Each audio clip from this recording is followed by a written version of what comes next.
السلام عليكم حبايبي، اهلا وسهلا بكم في قناة عجائب البرنس. معاكم النهاردة بنبدل الكمبيوتر حق الجير سيارة مرسيدس اكتروس 2005 جير كهرباء اوتوماتيك. طبعا فكنا احنا الجير الكمبيوتر اللي بايظ، هذا هو مكانه زي ما انتم شايفينه اهو. هذا ايه اللي جبناه نبدلوه، ده اللي هيركب، ده اللي شغال. شلنا اللي ما شغالش وبعدين هنركب اللي شغال، وان شاء الله ايه دعواتكم معاني العمليه تتم بنجاح. ازيك يا صدام؟ شلونك؟ قال المعلم صدام.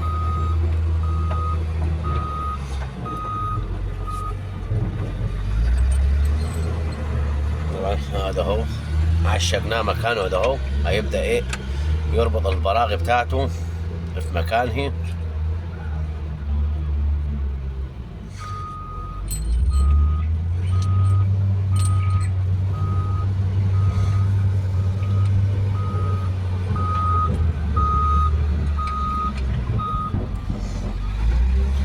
واحنا رافعين الكابينة ده، هاي نص رفعة زي ما كده انتوا شايفين.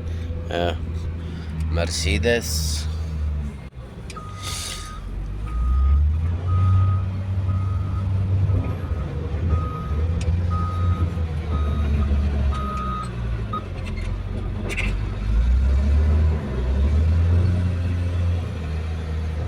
ده اللي هيلقم الغيارات للعربية.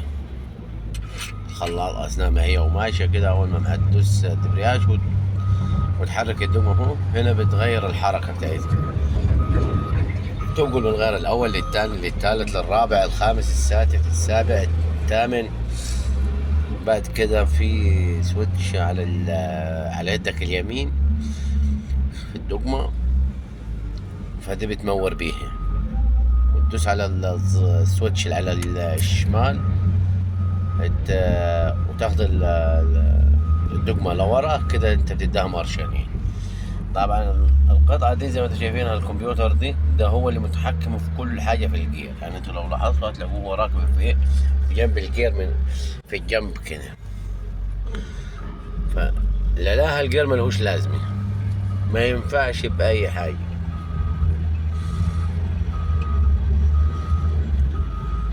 صح يا صدام؟ شلونك؟ وين وديتك؟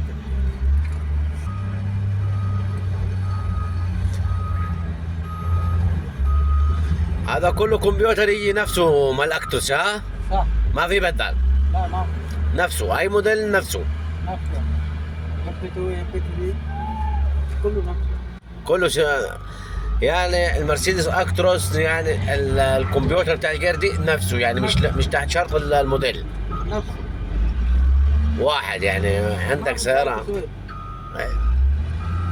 شوية ما في فرق. ده الكمبيوتر العطلان بتاعي، هذا هو. بعد ما فكناه وركبنا ايه واحد مكانه، بعدين شغالين فيه اهو.